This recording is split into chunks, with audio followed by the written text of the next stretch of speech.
Eu sou o Galileu Paolo. E eu sou o Luiz Pavani. Este é o Judocast Brasil. Bom dia, boa tarde, boa noite, judocas e amantes das artes marciais, sejam bem-vindos mais uma vez ao Judocast Brasil. Meu nome é Galileu Paolo e eu estou aqui mais uma vez com meu amigo Luiz Pavani. Olá, Luiz. E aí, Galileu, tudo bem? Aqui um dia bacana, tá? Quentinho agora, 20 graus. Tem feito bastante frio aqui no Rio Grande do Sul nos últimos dias, mas essa noite já cai a temperatura para uns 10. 10 graus aqui no Rio Grande do Sul, a gente já está colocando camiseta de manga comprida. É uma grande verdade, ainda mais aí em Santa Maria, que é um pouco mais ao sul ainda, né?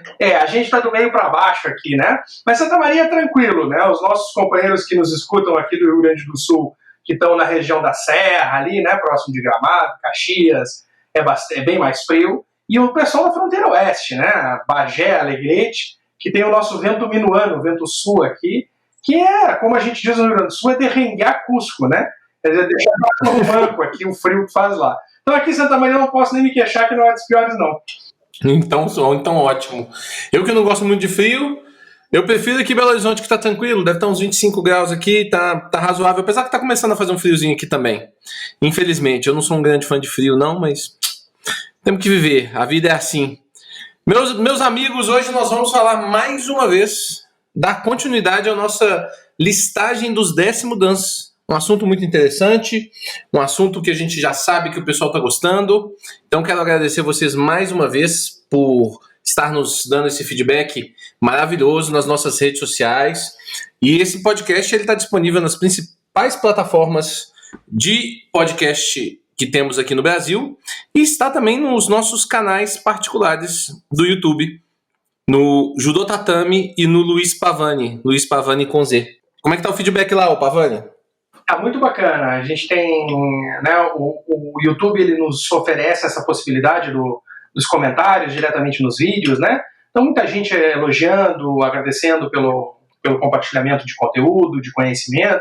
Para nós é um barato, né? Poder conversar com tanta gente e o pessoal inclusive sugerindo pautas que a gente já está incluindo aqui, preparando, né? Para essa primeira temporada que a gente planejou com 10 episódios, né? Mas se a gente for também falar sobre tudo que quer e tudo que o pessoal está pedindo, vai ser uma temporada daquelas antigas de série, com 24 episódios na temporada, não vai dar. A gente vai ter que dividir pro ano seguinte, né? Muito bacana. E eu estou vendo que, inclusive, outras pessoas estão fazendo outros podcasts sobre judô. E eu fico feliz. As pessoas podem achar, às vezes, que as pessoas... Eu não sei o que as pessoas pensam em relação a isso aí. Que a gente que já está produzindo conteúdo há mais tempo, que a gente acha ruim. Eu já conversei com o Pavani sobre isso antes e eu fico, na verdade, muito pelo contrário. Eu fico animado. Eu gosto desse debate, eu gosto dessa cultura, porque eu não acredito na visão única de judô. Então eu gosto quando pessoas falam coisas, mesmo que sejam, às vezes, um pouco diferentes, eu não vejo com ruins olhos, não. E eu admiro, parabenizo o pessoal que está começando a entrar nessa área e espero, sim, que mais e mais pessoas falem e consumam produto de judô. Sem dúvida nenhuma, né? É o tipo da situação que quanto mais gente estiver envolvida, todos ganham. Todos ganham em conhecimento, todos ganham em visibilidade, né? Quer dizer, quando o João, que não conhece o nosso trabalho e entra no mundo do conteúdo digital de judô, né, por uma das outras pessoas que está fazendo, ele tem um potencial maior de consumir o nosso conteúdo também.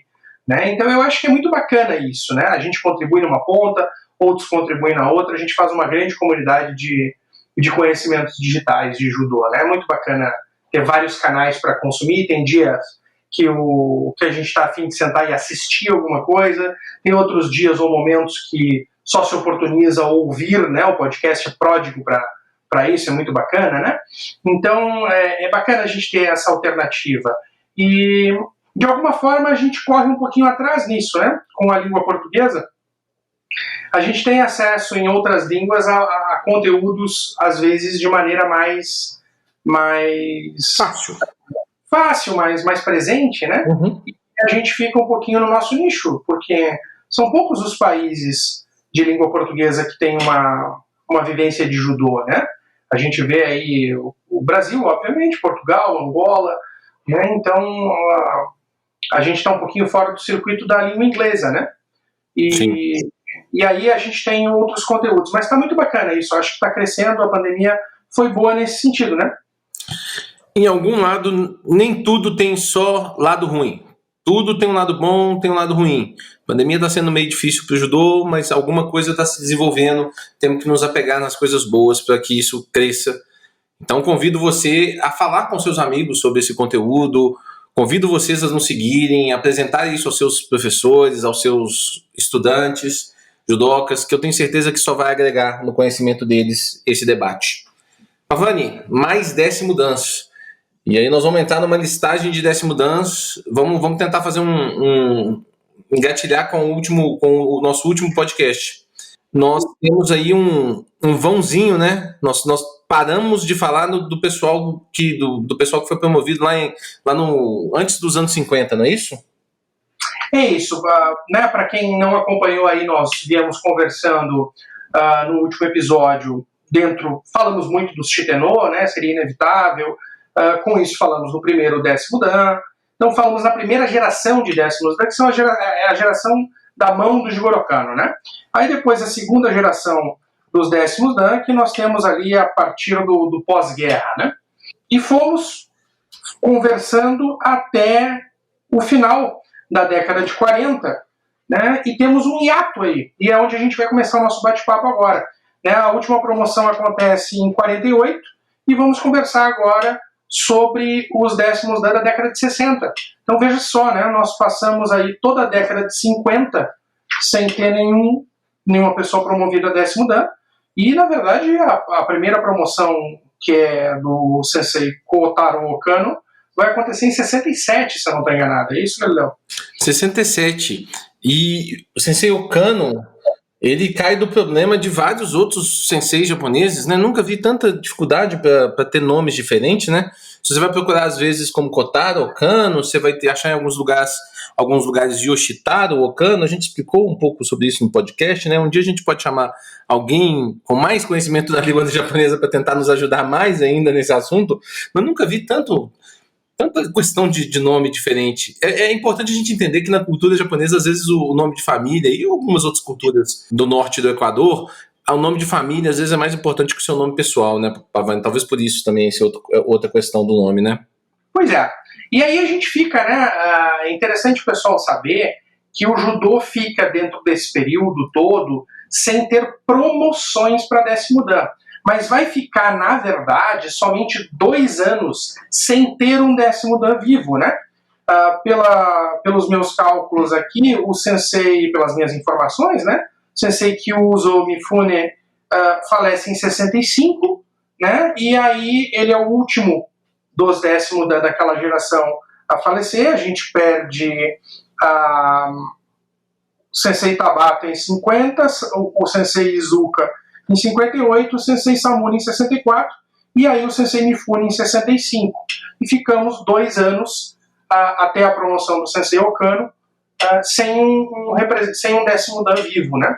E eu acho que é a primeira vez que isso acontece depois do falecimento do Jigoro Kano, né? Então havia uma tradição de promoção de 10º Dan enquanto os outros ainda estavam vivos. Acho que é a primeira vez que isso acontece, se eu não estou enganado. É verdade. E aí, mas ainda tem um problema, Pavani, que o Okano ele foi promovido basicamente no mesmo ano que ele faleceu, né? Infelizmente. Na verdade, eu acho que a promoção dele é póstuma, né? Também. Então não sei se cabe essa informação de que a gente ficou esse tempo sem nós continuamos esse período ainda sem um 10º Dan vivo. É verdade. Muito bem observado, entendeu? A gente não encerra isso, né? Nós perdemos, então, o sensei Mifune em 65, e como a promoção dele é póstuma, nós vamos ficar mais tempo ainda, né? Sim. E aí vamos ficar muito tempo sem um 10º Dan vivo, porque o sensei Matsutaro Shoriki também tem uma promoção póstuma. Sim, os próximos 4 também. Shozo Nakano também, e o sensei Tamio Kurihara também. Kurihara, sim. Nossa, é verdade. Sabe que eu nunca tinha me dado conta disso? Pois é, eu, na verdade, Eu lembrava exatamente que esse nome importante da minha época, como eu comecei no judô, é o próximo, que é o 10º dan vivo de verdade, que é o Kotani. Sumiyoki Kotani, que é um nome muito importante dentro do judô, que a gente vai falar bastante sobre ele. Mas o Kotani só vai ser promovido em 84, né? Só em 84. Então nós ficamos no judô sem um 10º dan vivo desde o falecimento do Sensei Mifune em 65. Sim. Praticamente 20 anos. Exatamente. Então nós vamos falar esses próximos nomes, né? Sensei Kotaro Kano, Sensei Shoriki, Matsutaro Shoriki, Shozo Nakano e Sensei Tamio Korihara. São todos promoções póstumas, tá, senhores? E aí nós vamos falar um pouquinho de cada um deles. Existem alguns motivos para esses caras terem sido promovidos a 10º dan, mesmo depois de mortos. Principalmente Shoriki tem uma história muito interessante dentro da cultura japonesa como um todo, tá? Mas o Sensei Kano, que eu em algum momento talvez já tenha falado que achava que o Sensei Kano fosse parente do Sensei Kano campeão mundial, campeão olímpico, mas acho que não é. Eu fiz uma pesquisa mais longa sobre ele, acho que não é, Pavani. Ele tem uma história muito ligada a torneios, foi um cara que venceu o torneio da Nippon Butokukai mais de uma vez. Ele treinou com o Jigoro Kano em algum momento da vida, lá atrás. Ele entrou no judô muito cedo, né? Lá em 1906, se eu não me engano, e foi rapidinho a primeira dan em 1906 ainda. Você vê como é que esse negócio de promoção de faixa era muito diferente da época, né, Pavani? Não dá para tirar nenhum parâmetro com os critérios e padrões que se tem agora, né? O Sensei Kano em 20 anos de judô vai se tornar 6º dan, né? Então são realmente critérios bastante diferentes, mas a gente tem que entender, né, que esses 10º dan que nós estamos falando, né, estão sob a égide como judocas do professor Jigoro Kano, né? Isso não quer dizer que tenham sido alunos diretos dele, né? Porque nós sabemos que o Sensei Jigoro Kano viaja muito durante esse período, tem um tempo fora do Japão, de Tóquio, né? Muitas viagens para fora do Japão, mas de qualquer maneira, né? A condução, a orientação técnica, né? A responsabilidade técnica da Kodokan até 1938, obviamente, é do Jigoro Kano, né? Então, ninguém melhor que ele para fazer essa orientação, né? Se ele disse que Kotaro Kano tinha competência para ser 6º dan com 20 anos de prática, quem é que vai dizer que não?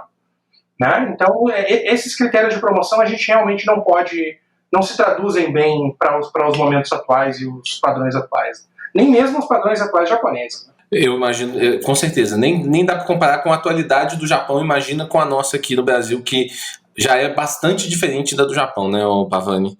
Uma questão sobre o Kano que eu acho que é absolutamente interessante e que pode nos ajudar a relevar algumas dúvidas que a gente trouxe lá do nosso primeiro episódio, do mitos de graduações. O primeiro cara que você pesquisa sobre ele e você acha o termo Shihan relacionado a ele, desses 10º dans, é o Kano. Mas aí tem uma explicação muito importante. Porque ele se torna um Shihan, mestre em artes marciais, pela Escola de Polícia de Okayama. É muito importante a gente entender isso. E aí acho que já cabe a gente comentar. A gente já comentou, eu e você em particular, né, Pavani? Mas talvez é interessante trazer essa informação, dessa distinção do termo Shihan e o termo Shihan dentro do judô. Exatamente. Bom, o termo Shihan ele é utilizado em outras artes marciais. Por exemplo, no Aikido, né, até onde vai o meu parco conhecimento dentro do mundo do Aikido, um graduado 7º dan de Aikido é considerado um Shihan. Né? Então, nós temos um critério muito específico do uso do termo Shihan dentro do Kodokan Judo. Né?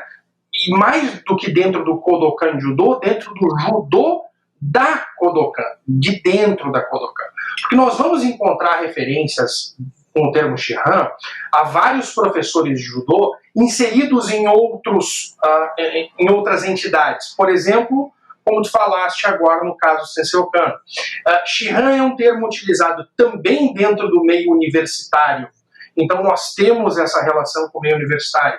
Nós vamos ter os termos do Shogo, né? que são utilizados também dentro da Dainippon Botokukai. Então, o conceito que nós temos do uso de Shihan exclusivamente para Jigoro Kano é dentro das formas de tratamento, dos conceitos de promoção e graduação da Kodokan dentro da Kodokan, que obviamente atualmente imperam dentro do judô japonês, né? A gente sabe que a Kodokan é uma situação um pouco à parte, ela é simplesmente uma academia, mas não é, né? Obviamente que não é, né? A supervisão técnica da Associação de Judô do Japão, da Federação Japonesa de Judô, é feita pela Kodokan. As promoções da Federação Japonesa de Judô são feitas sob a égide da Kodokan. A Federação Japonesa de Judô fica dentro da Kodokan, né?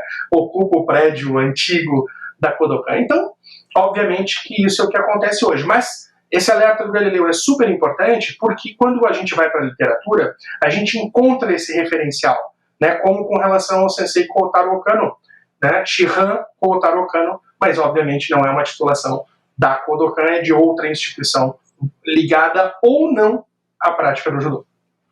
Pois é, eu acho que esse aqui é o ponto. A gente às vezes quer complexar uma coisa que é razoavelmente simples. Se Sensei Kotaro Tano recebeu essa titulação dentro da polícia e da high school em Okayama, maravilha. Aquelas pessoas daquele local entenderam ele como esse mestre de artes marciais. Quem sou eu para poder achar que ele não é? Agora, dentro da visão global do judô Kodokan, só existe um Shihan.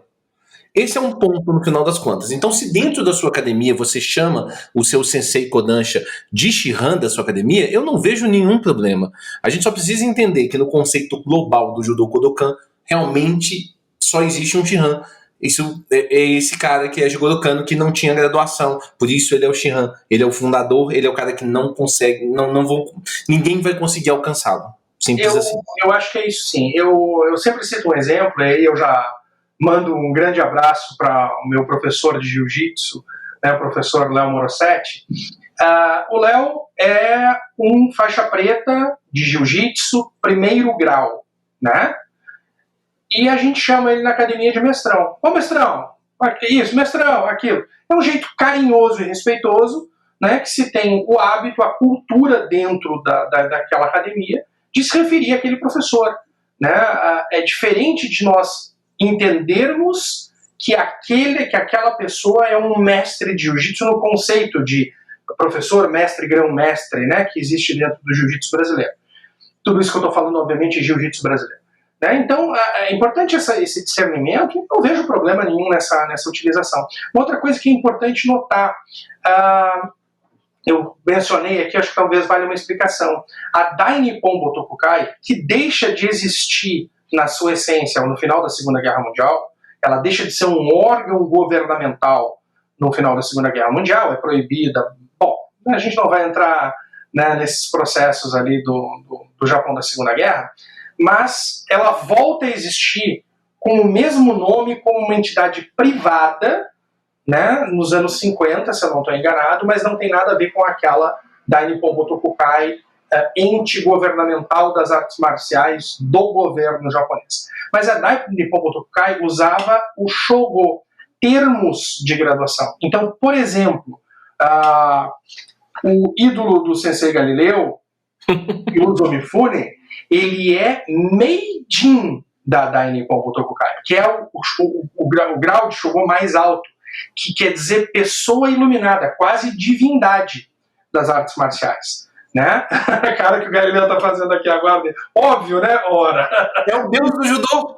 Como poderia não ser o deus do judô? Mas ele botou o dedo na cara dos caras lá e falou assim: eu sou o deus do judô. Me fala aqui. Qual que é a minha graduação aqui?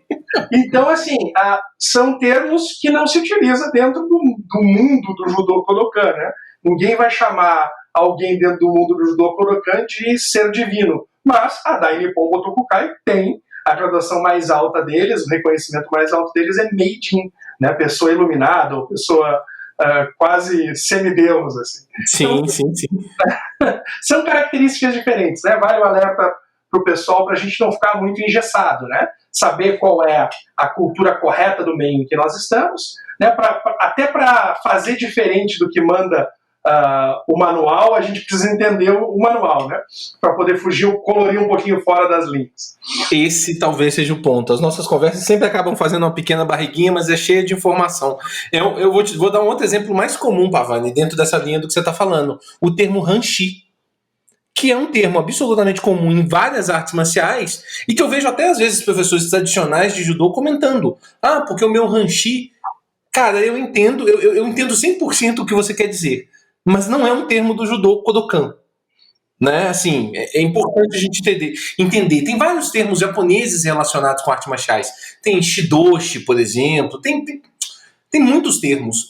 Mas o judô, até por questão... Eu sempre bato nessa questão da função. Você também fala muito disso, Pavani, da questão do Jigoro como educador. Ele, como educador, talvez ele queria criar um método entendível e simples para aquele cara que está entrando ali dentro da sala, ele já de repente, só pelas cores das faixas, pelo posicionamento dentro da sala, ele consegue mais ou menos se estabelecer quem que é quem ali dentro, sem ficar com essas muitas nomenclaturas. É legal saber? Cara, acho super legal, adoro saber, mas a gente precisa selecionar isso aí na hora de explicar para as pessoas, né, Pavani? Então, já que a gente fez essa barriga aqui agora, talvez seja do interesse do pessoal saber. Os termos, e isso obviamente varia de organização para organização, varia de arte marcial para arte marcial. Mas a ordem mais ou menos dos termos é Renshi, né, que em alguns casos é associado ao quarto, quinto ou sexto Dan. Tá? Depois nós temos Kyoshi, que normalmente é associado ao sexto ou sétimo Dan, varia. Hanshi, que é utilizado normalmente para oitavo Dan, em algumas culturas na verdade, até décimo Dan, né? E em outras, o décimo Dan é tratado como Meijin, que é o que nós falamos agora sobre o Kyuzo Mifune Sensei. Tá? Mas são termos, isso é o Shogo, né? São termos que não são utilizados dentro do judô. Há, inclusive, algumas entidades de judô no mundo que utilizam essa terminologia. Tá? Tem algumas federações americanas que acabam utilizando essa terminologia, mas sempre né, já fica até repetitivo. Pelo padrão Kodokan, isso não é utilizado dentro do judô. Perfeito. Vamos passar para o próximo cara, que eu acho que a principal curiosidade dele, o próximo cara décimo Dan, é que de todos esses décimos Dans que a Kodokan formou, só existiu um que não era profissional do judô. Isso é muito curioso. Existiu um desses décimos Dans que não era um profissional do judô, literalmente, ou seja, ele não vivia de dar aulas de judô, né? E esse cara é Matsutaro Shoriki. Interessante essa observação, Léo. De todos os décimos Dan, então vou aprender junto aqui. De todos os décimos Dan, o único que não era um professor de judô por profissão, é isso que você está dizendo? Isso. Era o Matsutaro Shoriki, é isso? Isso, ele não tinha... Ele pode ter dado aulas de judô, mas ele não era professor de judô por profissão. Ele é o único não profissional do judô. E no caso dele, ele estava... Primeiro ele teve uma carreira... Eu não sei se foi exatamente como jornalista ou como dono de um jornal. Isso. E depois ele se torna um membro da Casa dos Lords, né? Da Casa dos Representantes no... Ele é um político, ele tem um envolvimento muito forte. A história dele, ele na verdade, eu pesquisei um pouco sobre ele, achei o nome dele e depois me apareceu um link falando da história dele não relacionada com judô. E aí eu consegui bastante informações sobre ele. Apesar de que ele especificamente foi um que treinou nesse relatório, nesse currículo dele que eu achei na internet. Fala especificamente que ele chegou a fazer aulas com o Jigoro Kano, que eu achei também muito curioso. Mas ele tem um caminho totalmente afastado assim, dessa área técnica da Kodokan. Ele ajudou muito o judô, ajudou demais o judô, principalmente nessa área, em dois aspectos, político e nessa questão de imprensa. Ele é o patrono da construção da Nippon Budokan como local para o judô na Olimpíada de 64, né? Sim, porque ele se tornou, ele fundou o jornal, depois ele participou ativamente da construção da primeira TV japonesa, realmente de transmissão japonesa.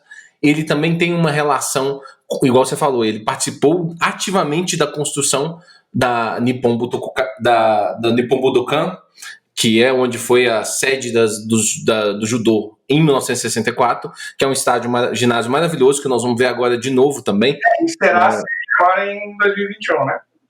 O que é sensacional. Um ginásio sensacional. Eu estive lá nessa última vez, eu estive dentro eu dei a sorte de ir no ginásio e tá tendo um campeonato de judô no dia, o que foi maravilhoso, foi uma sorte, literalmente. Estive lá dentro, tem até um vídeo no meu canal mostrando lá como é que é. E então ele é um cara que ajudou muito mais o judô em outras áreas, mas ele foi reconhecido pela Kodokan como um cara, a titulação dele também vem depois da morte, após a morte dele, mas ele foi reconhecido como um cara que ajudou o judô gigantescamente, de uma forma que a gente às vezes não sabe calcular, né? Ele também tem uma influência no beisebol também, do japonês também, tá? De uma forma geral, ele é patrono de esportes, né, dentro do Japão, e a empresa dele é uma das grandes financiadoras e garantidoras do processo de construção do atual prédio da Kodokan, né, em 58. Exatamente. Então, em um outro historiador que eu li diz que ele cumpre, ele é o cara que segue essa linha do legado do Jigoro Kano. O Jigoro Kano é esse primeiro patrono dos esportes. E quem dá continuidade a esse processo de incentivo é Matsutaro Shoriki. Por isso, dessa função de 10º Dan. Por isso que a Kodokan fez questão de promovê-la a 10º Dan. Eu achei absolutamente curiosa essa história. A gente vai seguir, né, em uma ordem, em uma linha que agora cronológica, como vem fazendo, né, e todos esses 10º Dan que nós estamos falando, só para não ter que fazer essa ressalva em cada um deles, né, todos eles, obviamente, iniciam o judô sob a égide do Jigoro Kano, né, se eles vão ser alunos diretos do Jigoro Kano ou não, isso acredito que até irrelevante em determinados aspectos, né? Mas a condução técnica da Kodokan está sob, né, o Kancho da Kodokan é o Jigoro Kano, né, obviamente até 38. Então todos esses que nós estamos falando agora iniciam o judô, a regra geral, no início do século XX, por volta dos 1900, 1905, 1907, né? Então ainda é dentro da era Kano, né? Sim. Com toda certeza, exatamente. Não necessariamente é tão importante se ele fez aula diretamente com o Jigoro Kano. Porque se ele não fez aula com o Jigoro Kano, ele fez aula com um dos Shitenno, que fez aula com o Jigoro Kano. É o processo natural, de alguma forma, né? Claro que sim. Não, eu falei, iniciaram dentro da égide do Jigoro Kano, né? Iniciaram e foram promovidos até altos dans, já não são mais, obviamente, como vocês sabem, promovidos a 10º Dan até antes de 38, né? Pelo mão do Jigoro Kano, mas são pessoas que são promovidas a altas graduações ainda dentro do período de vida do Jigoro Kano. Por exemplo, o sensei Matsutaro Shoriki é promovido a 5º Dan ainda dentro do processo de vida do Jigoro Kano, né? Mas o nosso próximo motivo de assunto, o nosso próximo 10º Dan, ele vai ser, que é o sensei Shozo Nakano, ele vai ser promovido a 8º Dan ainda dentro do tempo de vida do Jigoro Kano, né? Sim. Acho que tem um ponto para falar do Shoriki também, que eu acho que é um pouco polêmico, o Pavani. É assim, ele basicamente, a história dele no judô de kimono, de judogi lá dentro, vai até esse 5º Dan, e pouco tempo depois. E depois ele começa a se afastar para fazer esse tanto de coisa que ele fez na vida dele. Fundou jornal, foi jornalista, fundou jornal, depois foi político, depois ele ajudou a fundar a televisão, ajudou no processo olímpico, tinha muitas empresas, ele era um cara numa outra área. Mas você vê que ele tem uma questão nas promoções dele, que você deve estar acompanhando ali, ele, por exemplo, não foi promovido a 6º, ele foi promovido de 5º para 7º, por exemplo, em algum momento, entendeu? Que a gente fala isso às vezes como se fosse um gigantesco absurdo, mas a gente precisa entender as razões daquilo ali. Se alguém reconheceu naquele momento que ele era 7º, é porque ele era 7º. Não é um negócio político e de sacanagem, digamos assim, não. É por uma outra importância que esse cara, uma contribuição que esse cara dava ao judô, que era inestimável em outros campos do judô. Claro que sim. O que a gente já tocou nisso nos outros episódios, né? Nós chegamos nesses 10º Dan com um nível de excelência em todas as áreas, sem dúvida nenhuma, né? Mas com pontos de ápice, né? Com coisa, são dentro da excelência geral da vida, como judoca e como pessoa. Os décimo dan tem um ponto que os leva lá, né? Tem uma área do judô, tem um caminho que os destaca, né? E o dele certamente é como um grande entusiasta e apoiador da história do judô. Ele foi, falaste do beisebol também, né? Mas se mantendo dentro do judô, né? Ele foi presidente da Nippon Budokan, ele foi presidente da Associação de Judô da Universidade Franco-Japonesa. Então, ele tem uma ascensão internacional através do seu poderio.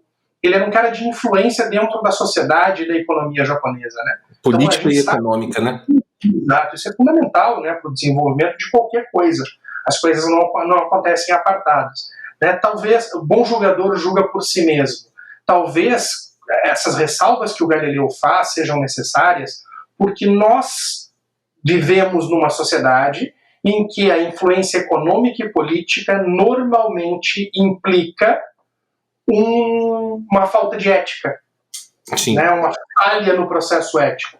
O que nós sabemos que não é a realidade, não é que não possa acontecer, mas que não é a realidade dentro do Japão, né? Então, o fato dele ter uma influência político-econômica no desenvolvimento do judô não significa que tenha um processo pouco ético ou não correto envolvido nisso, né? Muito pelo contrário, ele só seria reconhecido pela Kodokan como um décimo dan por ter exercido o seu poderio econômico e financeiro de uma maneira ética, de uma maneira correta e que beneficiasse toda a sociedade. Então, acho que isso é muito importante. Ele levou esses princípios do judô e do Jigoro Kano para, vamos colocar assim, o mundo real do poder político e econômico. Acho que isso é muito importante. Muito, muito, muito importante. E eu não li em lugar nenhum, Pavani, mas realmente eu li que ele foi presidente da Federação Franco-Japonesa, né, digamos assim. Eu não fiz essa correlação em lugar nenhum, mas é no mínimo curioso que esse cara que foi o presidente dessa associação das duas maiores nações do judô no mundo, são as duas grandes nações que continuam prosperando e que são as duas maiores nações do judô até hoje, né? Então, assim, pelo menos no meu ponto de vista. Então, é no mínimo curioso e é notório que você vê uma influência aí positiva, com toda certeza. Mais do que isso. Ele só foi promovido a décimo dan depois, no pós-mortem. A gente está repetindo isso pela 57ª vez. Mas isso também já demonstra que não é um interesse só de querer agradar pelo fato do cara ter algum dinheiro. Não, é um reconhecimento, né? Pós-mortem. Não, e assim, ele não tem uma ascensão rápida dentro das promoções, né? A gente falou que ele foi promovido a quinto dan no período de vida de Jigoro Kano. Ele foi promovido a quinto dan em 1926. E ele vai ser promovido a sétimo dan só em 1952. Perfeito. Então, ele levou o seu tempo, né? Ele é uma pessoa longeva de vida, né? Ele falece com 85 anos, então isso também proporcionou essa possibilidade, né? Dele alcançar o nono dan e aí, então, se proporcionou que ao falecimento ele fosse promovido a décimo. Mais um detalhe. Você viu essa distância, vocês ouviram essa distância que o Pavani falou, num período onde essas promoções eram às vezes de 2 em 2 anos, 3 em 3 anos. Então é importante a gente trazer para aquela realidade, não para a nossa realidade agora, né, Pavani? Sem dúvida nenhuma. E aí, falando do Nakano? Nakano! Shozo Nakano! Sensei Nakano, ele tem uma relação muito forte com a questão universitária, né? Eu acho que muitos desses professores nesse período, eles se aproximam do judô através da universidade, né, Pavani? Eu acho que talvez seja um caminho, ou é um caminho natural no desenvolvimento, né, deles, ou é o fato de um educador, mais do que qualquer coisa, comandar o mundo do judô, orientar o mundo do judô, é atrativo para pessoas dessa área, né? É bem comum a gente, dos que nós falamos até agora, né? Ele entrou na universidade em 1905 e em 1907, ou no mesmo ano, em 1906, entrou na Kodokan, né? Então, o ingresso desses décimo dan que a gente está tratando agora acontece mais ou menos durante o período universitário. que é o caso do professor Nakano, né? Ele chega em Tóquio em 1905 e entra na Kodokan em março daquele ano, né? E é o período dele já como universitário, ele é de 1888, né? Então ele tem 17 anos, ele está dentro desse processo, que é bastante curioso, porque é mais ou menos a mesma idade, a mesma circunstância em que o Jigoro Kano começa a sua vida marcial, né? Sim. Curioso isso mesmo. E esse caminho desses caras todos da Décimo Dan, eles normalmente têm duas curiosidades. Eles normalmente passam por universidades, é o natural, igual você falou, muito provavelmente por causa dessa questão do Jigoro Kano, eu acho que deve ter algum tipo de influência com toda certeza.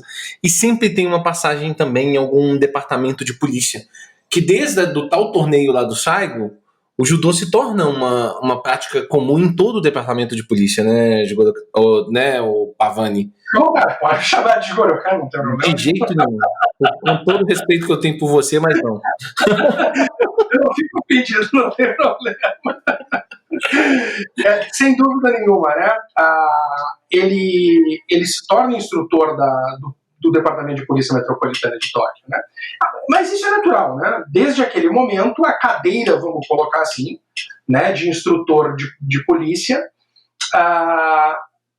instrutor do Departamento de Polícia é de um judoca, né? É de indicação da Kodokan, vamos colocar assim. Como assim é a cadeira de judô da Nippon Butokukai, né? E então as pessoas de destaque nessas áreas acabam indo sempre ocupar, por isso que nós temos, né, repetitivamente esses destaques do judô, né? Porque essas pessoas, é importante a gente dizer e notar que eles não se tornam destaques quando eles são 10º dan. É a carreira de destaque em cada passo deles dentro do judô que leva eles até esse momento, né? Então agora a gente está falando que ele se tornou, o Sensei Shozo Nakano se tornou instrutor do Departamento de Polícia Metropolitana de Tóquio, isso em 1910. Sim. Né? Ele entra na Kodokan em 1905, em 1910 ele já é instrutor do Departamento de Polícia. As coisas aconteciam rápidas naquela época, né? E então ele já devia ter grande destaque dentro do grupo dele para ser meritório disso, né? Porque senão teria ido outra pessoa nesse espaço. É curioso isso mesmo. E que, como a gente acaba reparando, que são funções importantes que o Jigoro Kano entendia, lugares importantes. Não, eu preciso ter um cara muito importante lá da Nippon Butokukai, eu tenho que ter um cara importante naquele departamento de polícia, eu tenho que ter um cara importante dentro daquela universidade. Eram visões que o Jigoro Kano tinha, e ele ia colocando esses caras importantes. A partir do momento que esses caras tiveram um destaque, eles continuaram na carreira de judoca, e por isso, no final dela, eles acabaram chegando até o 10º dan. É importante como é que, quando a gente analisa isso, eu não tinha essa visão antes. Quando a gente passou a estudar esse tema, que eu comecei a ter uma visão, a gente começa a entender melhor até como é que o próprio Jigoro Kano e como que a própria Kodokan pensava, a maneira de crescimento dela, de evolução dela como estrutura, né?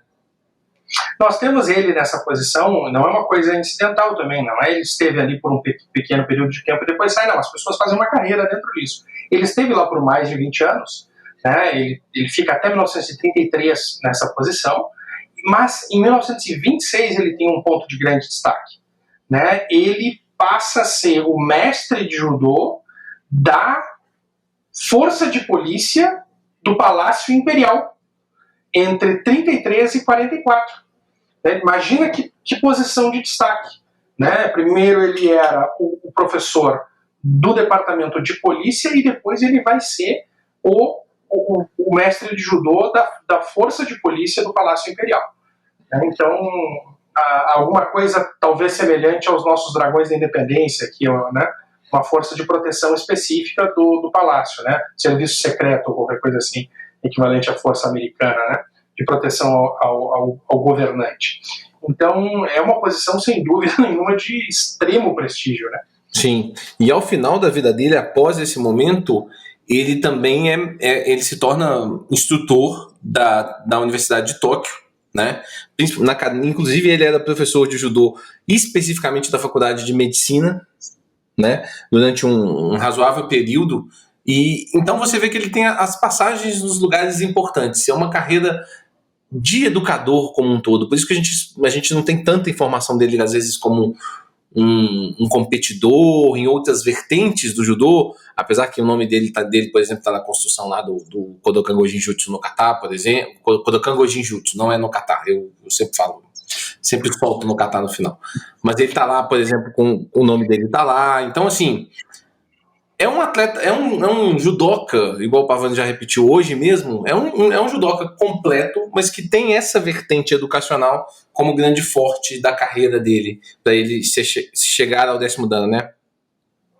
E a exclusividade dos 10º dan, só 15 até hoje dentro da Kodokan, né, em toda a história, nos leva a cada vez que a gente avança num dos personagens que nós estamos abordando, a avançar bastante em termos cronológicos, né? O Sensei Nakano, como nós falamos, foi promovido póstumamente e ele morre com 90 anos. Então a gente já está em 1977. Essa promoção acontece ao final de 1977. Né? Então já estamos em tempos contemporâneos para muitos de nós aqui. Né? Eu não era nascido ainda, o professor Galileu estava batendo na trave. Né? Estava chegando. Estava chegando. E 78, Galileu? Isso. Tá. Eu abrindo aqui, contando publicamente a idade do Galileu, mas acho que não era motivo de segredo. Não. Né? Então, a gente já está em tempos contemporâneos, né? E muitos dos nossos ouvintes já eram praticantes de judô aqui. Né? Então, é bacana isso. E assim acontece também com o nosso próximo nome, né? O Sensei Tamio Kurihara. Né? Não sei se a gente pode passar para ele, Galileu. Já vamos, pode emendar. Bom, então, ele é outro, né? Ele vai ser promovido, Sensei Kurihara vai ser promovido em 79. Mais uma promoção póstuma, como nós tínhamos conversado. Né? Ele inicia a carreira de judô dele em 1917, então é outro, né? Que vai iniciar ainda sob a égide do Jigoro Kano, e é promovido ainda com o Jigoro Kano em vida também ao 8º dan. Em 37 ele é promovido ao 8º dan. Então vejam que interessante, né? Com 20 anos de carreira de judô, com 20 anos de prática de judô, ele alcança o 8º dan. É algo impensável nos dias de hoje. Mas, gente, parem para pensar. São milhares de faixas pretas de judô nessa época. Milhares de praticantes. Dezenas de milhares de praticantes. Na verdade, nessa época que nós estamos falando aí, nós estamos contando as centenas, né? Eu imagino, de milhares de praticantes, né? Provável. E esses todos, só um ou outro saem dos seus primeiros passos no dojo para o 8º dan em 20 anos. É uma excepcionalidade. Parece lugar comum, porque nós só estamos falando dos excepcionais. Né? Então a gente acaba, mas vem cá, todo mundo com 20, 30 anos de judô era kodansha? Vem cá, que bagunça é essa? Nessa época? Não, né? Só esses eram. Né? Tantos outros não foram. Vocês imaginem que o 8º dan é uma graduação que um dos shitenô não alcança. Na verdade, 2, né? Mas 2 dos shitenô não alcançam, né? Na verdade, então, o Sensei Tomita vai até o 7º dan. Né? Então, não é pouca coisa que esse senhor que nós estamos falando tenha alcançado o 8º dan pelas mãos do Jigoro Kano em 20 anos. Com toda certeza, Pavani, com toda certeza. É só a gente lembrar que o Saigo, claro, ele teve esse problema, ele ou foi saído, ou ele saiu, né? Depois dessa conversa lá com o Jigoro Kano, né? Mas assim, o Saigo é o cara mais importante da Kodokan no início da vida. E o Saigo, ele é 6º dan pós-mortem, porque na verdade ele faz exame até 5º. Então, assim, isso já é uma referência. Eu tenho uma amiga que ela não foi expulsa do colégio, ela foi convidada a se retirar. Né? Eu acho que a situação do Saigo falando mais sério, ele se dar conta do que estava acontecendo e, por uma questão de honra, né, se afastar para não ser expulso. Né? Então ele poupa o Jigoro Kano de tomar uma atitude que seria, obviamente, desagradável para todos, e para ele, obviamente, né? E talvez se remova do convívio da Kodokan, ou talvez tenha sido expulso mesmo. A gente não tem muita certeza disso dentro da literatura, né? É uma das duas alternativas. Mas que ele não tinha mais ambiente para permanecer na Kodokan, isso é uma... Não tinha mesmo não, né, Pavani? Infelizmente. E esse cara, que talvez seja o judoca mais importante, é difícil falar isso, né? Mas um dos mais importantes, com toda certeza, esse cara é quinto dan. Vai a sexto depois de morto. Então, todos esses que nós estamos falando, que com 20 anos de judô o cara chega ao oitavo dan, nós precisamos reconhecer esses méritos. E esse oitavo dan, que é pelas mãos de Jigoro Kano ainda, inclusive, apesar de que ele quase não teve uma história dentro da Kodokan especificamente, né, Pavani? É curioso a história do Kurihara. Ele basicamente entra na Kodokan e rapidamente ele por outras razões universitárias, ele se move para treinar na Dai Nippon Butokukai. Ele praticamente faz a carreira dele toda na região de Kansai como judoca. Na verdade, ele sai primeiro dan pela Dai Nippon Butokukai quando ele se forma no ensino médio, vamos colocar assim, né? Uhum. E aí, então, se transfere para Kodokan e depois, então, de volta. É uma relação, né? Nós precisamos entender também que nessa época, hoje nós falamos a Kodokan como um local, né? E a Kodokan hoje tem uma filial, em Osaka, né? Sim, sim. Nessa época que nós estamos falando, a gente está falando em 1917, a Kodokan tinha filiais em todo o Japão. Então, o fato da pessoa não morar em Tóquio não impedia que ela treinasse na Kodokan. Ela poderia não treinar na Kodokan de Tóquio, né? Mas não impedia que ela treinasse na Kodokan. Perfeito, perfeito. Mas ele faz toda a história dele na região de Kansai, treinando na Dai Nippon Butokukai. E a gente tem que lembrar, por exemplo, que na Dai Nippon Butokukai existe uma cadeira de Judo Kodokan. Então lá você está treinando Judo Kodokan. Sob a égide... Não, gente, assim, ó. Tudo que está se falando é Nihon Den Kodokan Judo. Né? Tudo isso é Judo Kodokan. É Judo de Jigoro Kano, não existe outra alternativa ou possibilidade. Né? Uma coisa é tu treinar na Kodokan, outra coisa é tu treinar na Dai Nippon Butokukai sob a égide de um grande mestre da Kodokan. Sim. Né? Então são essas as circunstâncias. Ele é promovido em 1914 a primeiro dan e em 1915 ele sai segundo dan também, se eu não estou enganado, pela Dai Nippon Butokukai, né? E acaba entrando em 17 na Kodokan. Então ele já entra na Kodokan graduado, né? Então também o que a gente falou, saiu o oitavo dan em 20 anos. Tá bom, não é 20, é 22. A gente cita muito a Dai Nippon Butokukai. Talvez até caiba algum episódio só falando sobre ela, viu, Pavani? Porque ela é uma estrutura... A gente fala muito do que a gente conhece mais, que é a questão do judô, tal, mas até hoje, inclusive, a Dai Nippon Butokukai, ela é uma escola de artes marciais. Então você vai ter muito Aikido, por exemplo, acontecendo lá, muito Kendo acontecendo lá na escola, entendeu? Então, assim, é uma cultura diferente, assim, é como se fosse uma universidade do judô, é difícil explicar, porque não é exatamente. Não, se a gente tem a impressão de que se trata de uma escola de judô, é por absoluta falha nossa em nos explicarmos, né? A Dai Nippon Butokukai é uma entidade criada pelo governo japonês para a administração das artes marciais no Japão. Traduzido em miúdos, pensem como o Ministério de Artes Marciais do Japão. É isso que a Dai Nippon Butokukai é. Né? É a entidade feita para a preservação da virtude marcial japonesa. Mas até a Segunda Guerra Mundial é um órgão governamental. Né? Faz parte da estrutura governamental japonesa.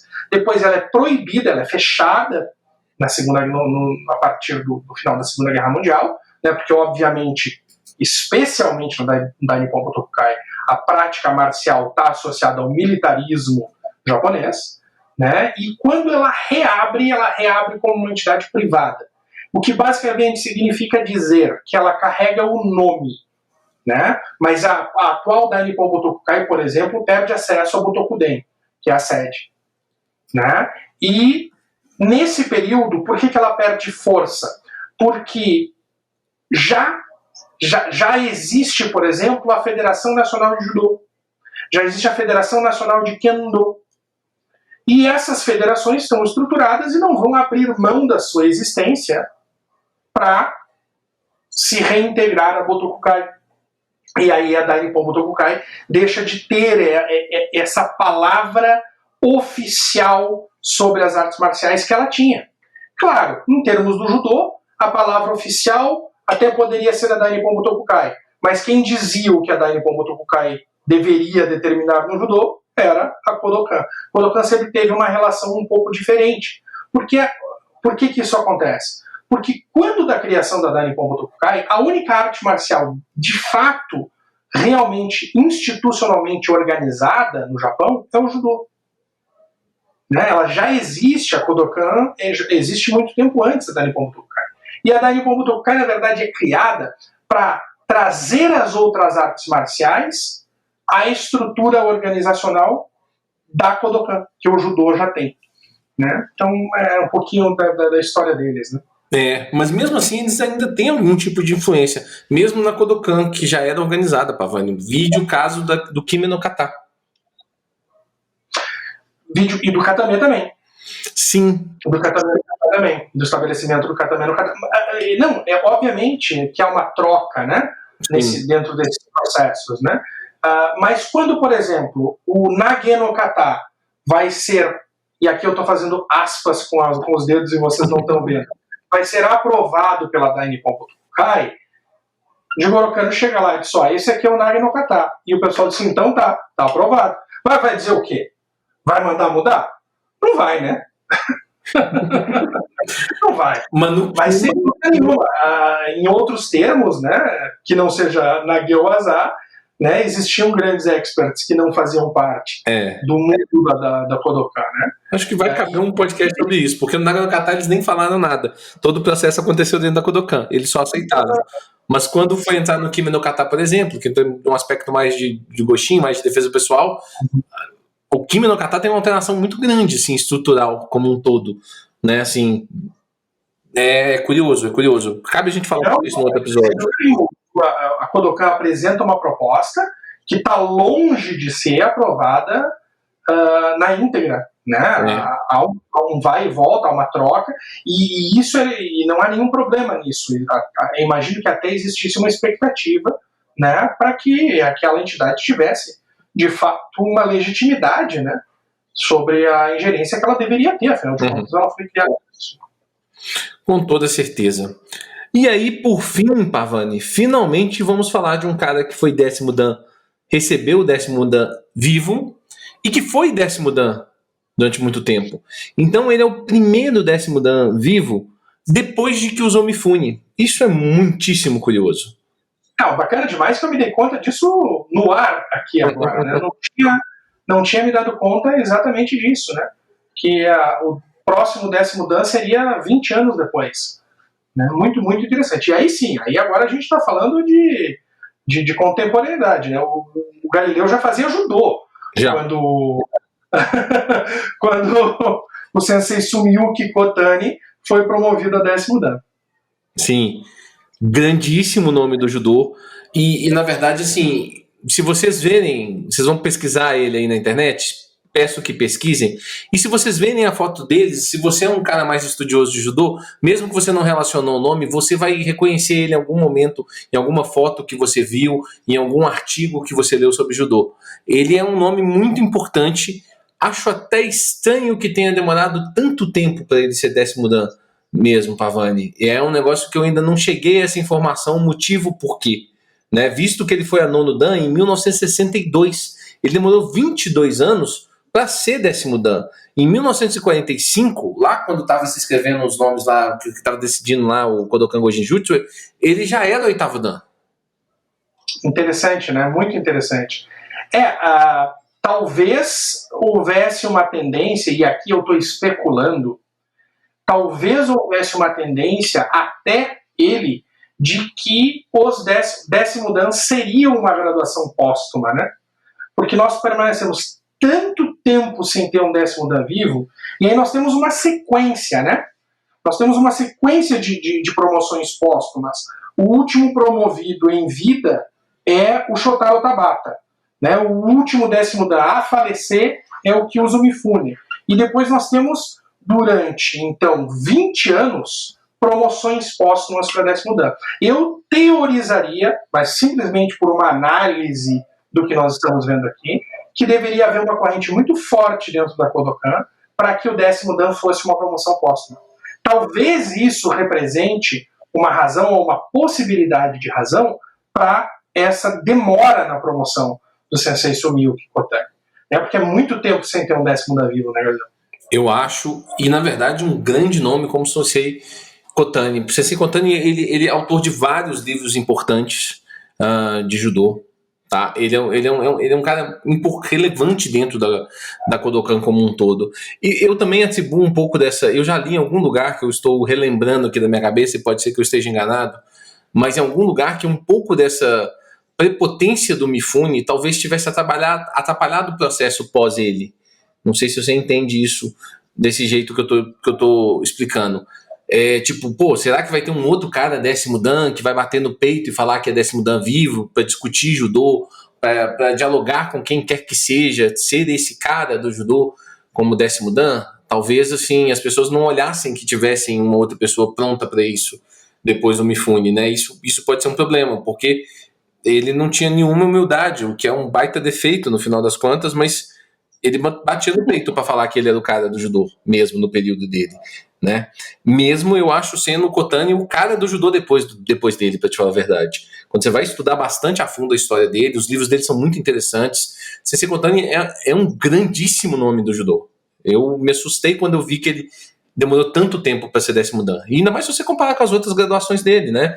Ele é um cara que gradua na velocidade razoavelmente tradicional, assim, né, assim, da época, né, entra no judô em 1921, é Shodan no primeiro ano já, em 1922, no mesmo ano ele já é segundo dan, logo em seguida, 2 anos depois ele é terceiro dan, no mesmo ano ele é quarto dan.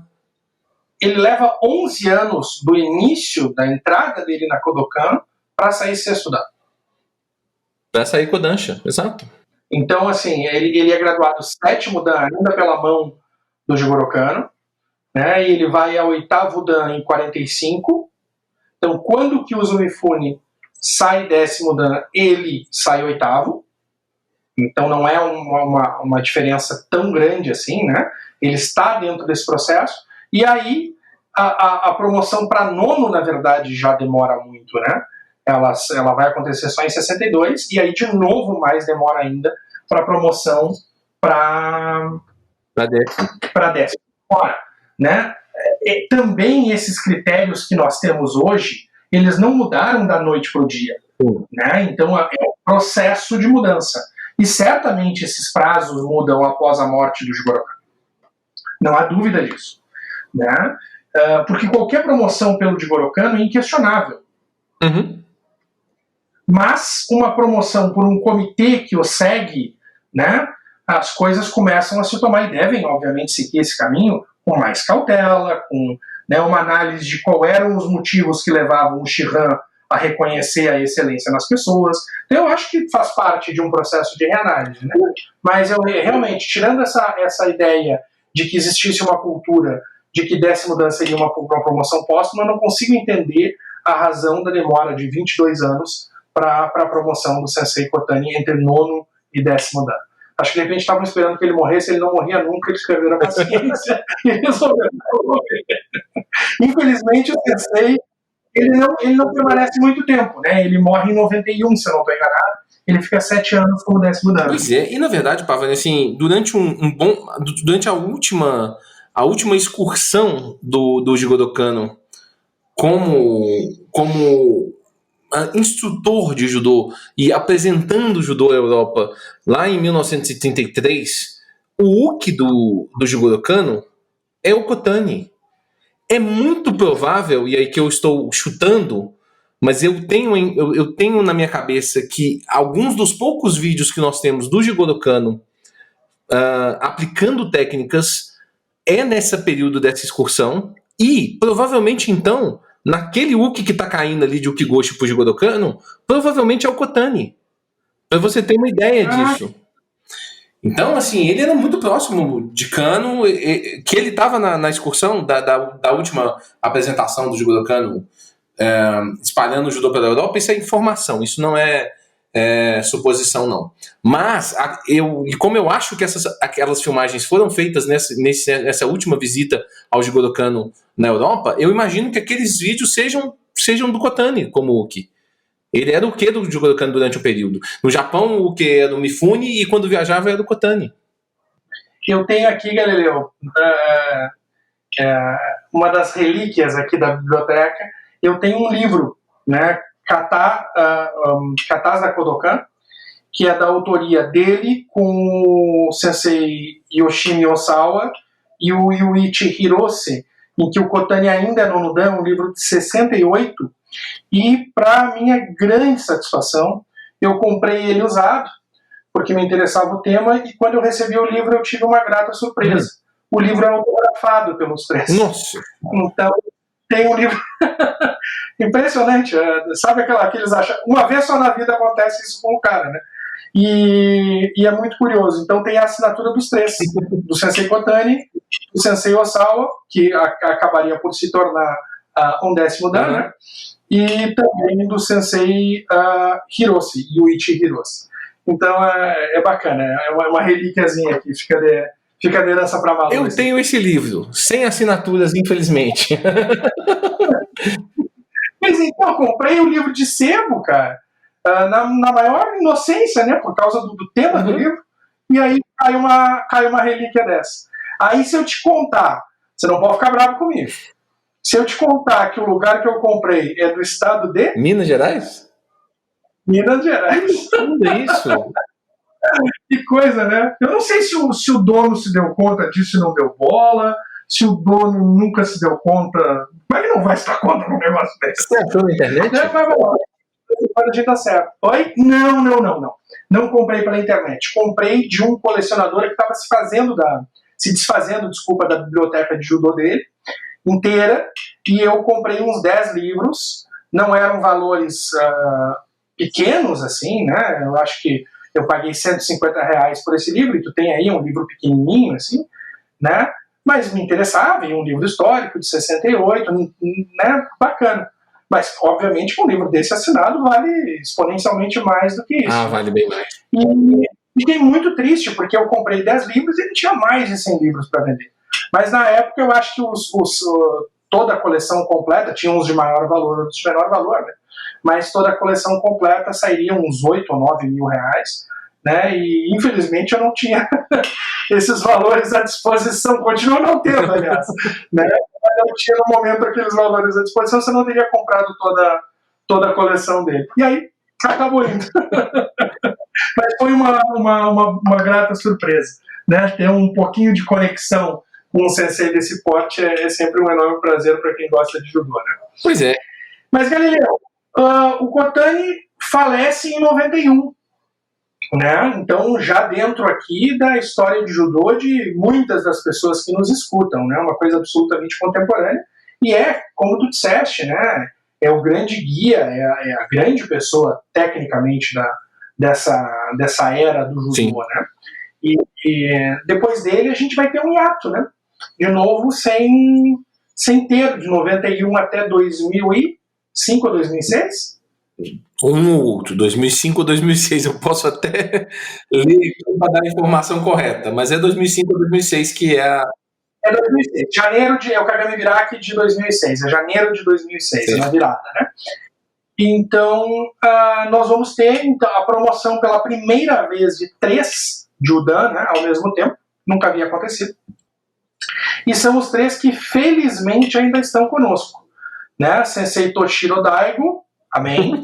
Sensei Ichiro Abe e o Sensei Yoshimi Ozawa. Aqui é uma piada interna, vou ter que explicar agora. A gente sempre que conversa, eu tenho uma adoração enorme pelo Sensei Toshiro Daigo, E o meu livro de cabeceira é o livro de Nage-waza dele, né? Que a gente brinca entre nós, eu brinco que para mim é a Bíblia do judô, né? Então é por isso que a gente estava brincando aqui com o Amen, eu brinquei com o Amen do Sensei Toshiro Daigo, que infelizmente estão bem velhinhos, né? Eu vi uma filmagem do Sensei Abe fazendo o Uchikomi, tu deve ter visto também, né? Fazendo o Uchikomi de Osotogari, né? Com hoje 80 e tantos, 90 anos quase, eu imagino, e uma satisfação ver eles em cima do dojo, né? Sensei Daigo ainda comparece na Kodokan, né? Agora já, quando participa dos cursos, já participa sempre sentado, né? Mas a presença dessas pessoas é fundamental, porque se os corpos não são mais o que foram, né? Principalmente no caso do Sensei Toshiro Daigo, que era, além de tudo, um grande campeão de judô, né? A mente continua lá e a gente pode usufruir dela, né? Pois é, eu tive presente na frente de 2 deles, quando eu estive na Kodokan. Estive presente na frente de Sensei Abe e Sensei Daigo, eu vi os 2, sim, em algum momento. Lá longe, nem é tão longe assim, né? Que o dojo da Kodokan é grande, mas não é tão grande assim. Mas é uma oportunidade, assim, maravilhosa. Sensei Daigo, quando eu estive, ficou sentado a maior parte do tempo, né? Mas assim, é maravilhoso para nós que podemos desfrutar desse conhecimento presencial. Você já falou que quando a gente estava falando do Sensei Shinohara, que ele ter ido a 10º Dan em vida é maravilhoso. E eu acho que esses 3 nomes, cada um dentro de uma área um pouco mais específica dentro do judô, eles mereciam ser 10º Dan. E eu entendo que o judô tenha que ter 10º Dan, sabe? Eu acho que você tem que ter um referencial, um cara que você olhe, não é que seja obrigatório, mas é legal você olhar para um cara, igual durante um período as pessoas olharam para Kano, em um outro período para Yamashita, em outro período para Mifune, em outro período para Kotani, e nesse momento nós temos para quem olhar e falar, pô, aquele cara é uma referência. Então deixa eu ler o que esse cara tá falando, deixa eu escutar o que esse cara tá falando. Claro, você já me ouviu falar 70 vezes que eu não acho que o judô é plataforma pronta. Mas tem caras que têm uma história gigantesca dentro do judô e viveram aquilo o tempo todo, que você, no mínimo, tem que ouvir. Você tem que ouvir, prestar bastante atenção no que ele está falando, e aquilo tem que ser influente na sua decisão de como que você enxerga o judô de alguma forma. Eu faço um contraponto aqui. Eu acho que é importante nós termos um 10º Dan, mas é extremamente significativo nós não termos. Porque senão parece que é uma coisa assim, Sensei Kotani faleceu, tá, vamos ver quem é que tem aí pra gente colocar como 10º Dan. Daqui a pouco a pessoa nem está pronta, nem está preparada, mas é preciso ter. Não é. Nós podemos muito bem passar 15 anos sem ter um 10º Dan, até que eventualmente alguém ascenda a essa posição e seja reconhecido dessa maneira. Então, acho que não ter também é uma valorização, né? Só temos quando temos. Se não temos, ficamos sem. Não há problema algum. Entendi o ponto de vista e concordo. Acho que não tem que ter obrigatoriamente, não. É bom ter. É ótimo ter. É legal ter. Acho muito massa ter. Mas eu concordo com você. Acho que não tem que obrigatoriamente ter, não. Porque se tem obrigatoriamente, você faz isso que você está falando. Às vezes você é obrigado a colocar um cara lá que às vezes não merece. Eu entendo o que você quer dizer. Que ele não é esse 10º Dan. Eu entendo. Mas é legal ter nesse momento. É massa você ver aquele cara lá, mais do que vir. Você ter acesso ao que ele pensa. Não, mas ver é legal. Sobre o judô nesse momento. E ter alguém que tenha capacidade, que não é você, obviamente não sou eu, por exemplo. No máximo que eu fiz foi uma saudação de longe para ele, entendeu? Mas alguém deve ir lá e dialogar com ele, alguém mais perto dele deve chegar em algum momento e perguntar para ele, Sensei, por que você pensa isso aqui do Ultimata, por exemplo? Entendeu? Existia essa experiência, sabe? Eu acho isso... Eu gostaria de ter tido, eu sempre falo, você vai ver aquelas brincadeiras assim, com quem que um dia você gostaria de ter tido uma resenha, fazer uma resenha? Eu gostaria de fazer com o Jigoro Kano, que eu queria entender como que ele pensa, sabe? Algumas coisas que ele via o judô, eu acho isso muito legal.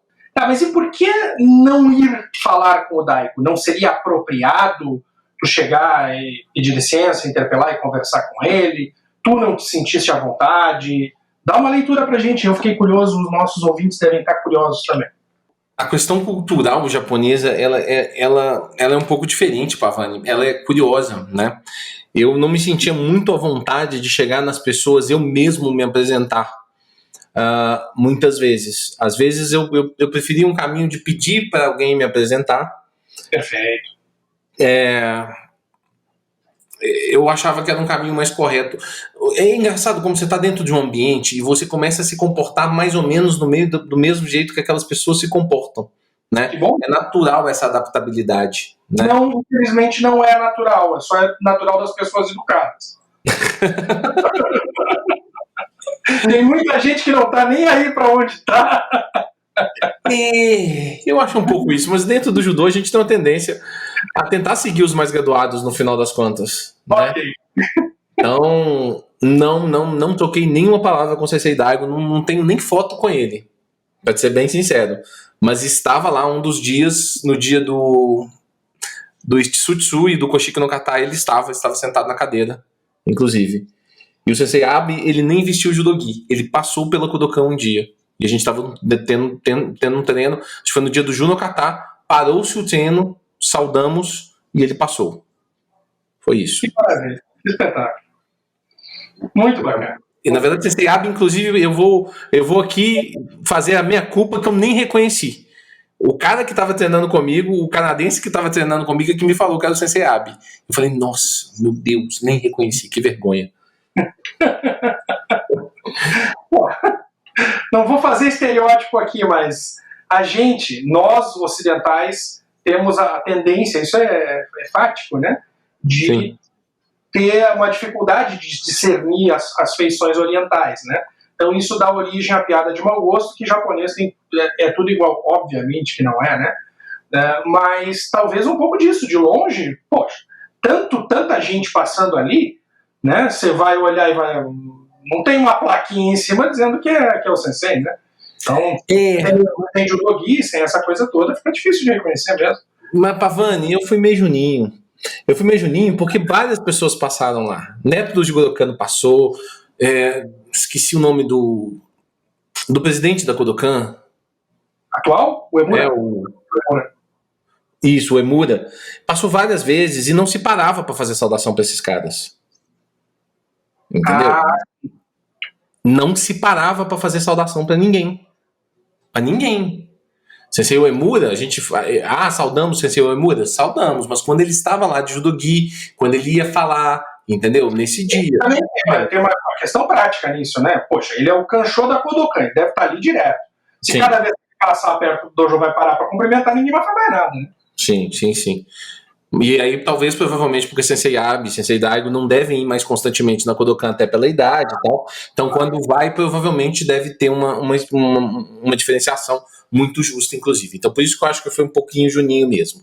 É óbvio que quem tava lá era um cara grandão, gigantão, assim. Não de tamanho, mas de importância. Perfeito.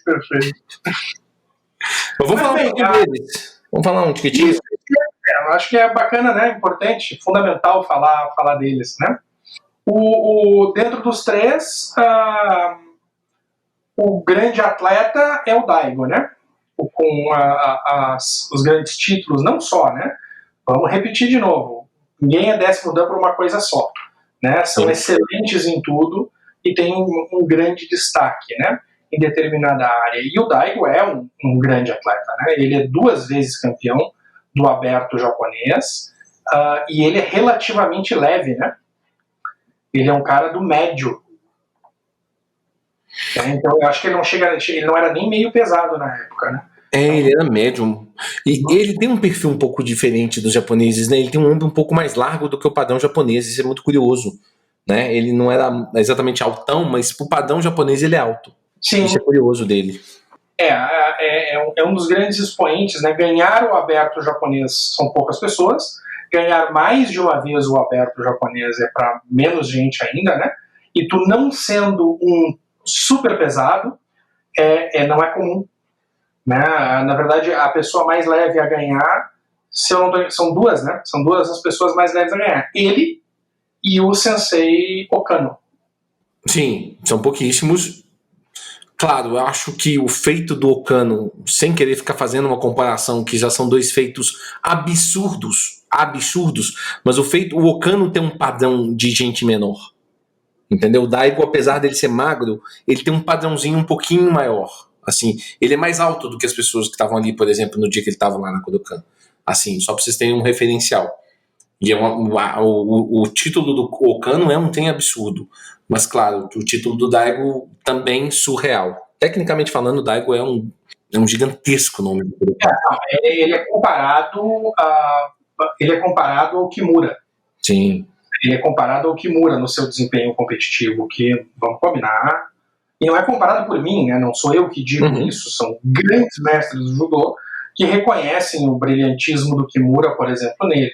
Então, é realmente assim, se ele não tivesse saído do 10º Dan, ele já teria uma carreira de judô ímpar, uma carreira de judô de absoluto destaque. Talvez isso possa ser dito de todos os 10º Dan, né?